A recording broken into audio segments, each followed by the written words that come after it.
I think there's a reality that most people, most Montrealers, people living, in our city, don't know the realities of what refugee claimants face when they come here. We're an organization that works with refugee claimants and under-resourced newcomers. The first model of our program was really to match a Montrealer with a family that needed to be accompanied in housing and linked up to resources. What we found in that model, it was good in the short term, but it put a lot of strain on the volunteers. So we've evolved now to where we as an organization manage the essential goods, the materials that people want to donate, and that's more under our structure in the warehouse that you see.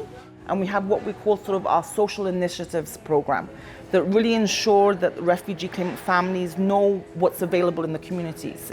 So we've come in as a sort of very specific sort of niche organization that helps in that bridging stage.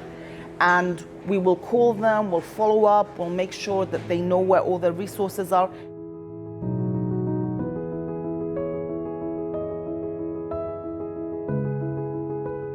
Donc en gros, nous avons des bénévoles qui sont jumelés avec des familles qui viennent d'arriver, selon certains critères, selon les quartiers. Et bien sûr, ces personnes sont d'abord, on leur offre toute une formation pour s'assurer qu'ils sont capables de prendre en charge les familles, répondre à leurs questions et surtout de donner un espace qui soit sécuritaire pour les familles et pour les bénévoles.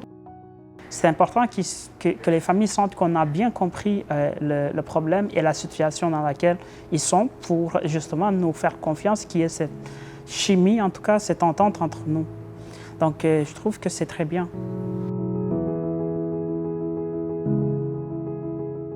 I think the important lesson is that we're constantly evolving. We constantly have to reevaluate, we have to question what we're doing. I think you can't take anything for granted. Systems change really quickly.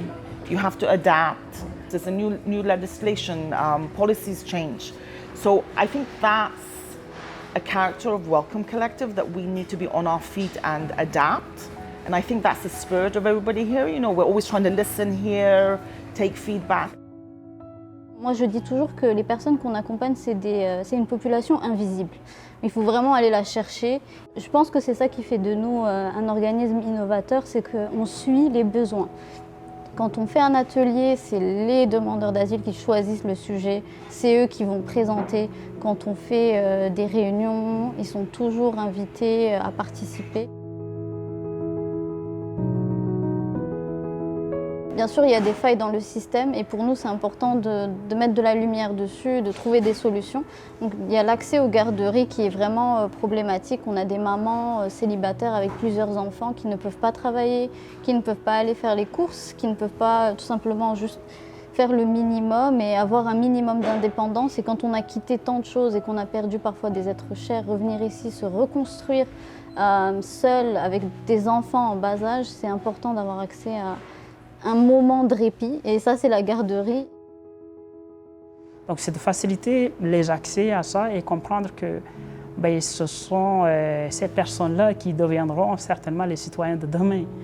Dans les institutions aussi financières, les banques, j'en ai eu une expérience où tu viens, on te dit, si tu n'es pas résident permanent, ils ne peuvent pas te prendre. Donc, ce sont des choses comme ça qui en tout cas, fait en sorte que c'est un petit peu plus difficile d'accéder aux services, que ce soit les écoles ou les institutions même financières qui, encore une fois, je reviens, vous demandent souvent ça, 2 pièces d'identité avec photo, on n'en a pas.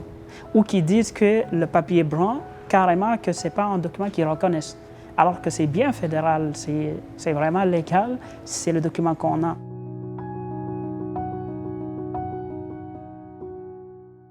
I think an eye-opening experience is the Ukrainian refugee situation that happened this past year. The reality is a lot of the refugee claimants that we work with didn't have that support that was available to the Ukrainian refugees, which we're very thankful for. There are systemic differences in how different communities are being treated, and that's what we felt.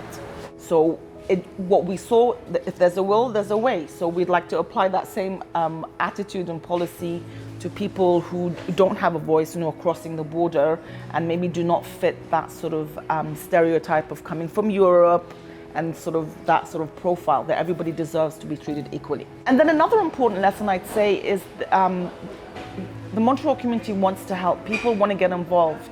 And I think they're just missing vehicles on how to get involved. And I think that's where we've been a unique bridge as an organization, that you need to ask your community and they will step up. I think that's something that we haven't underestimated. We really understand that.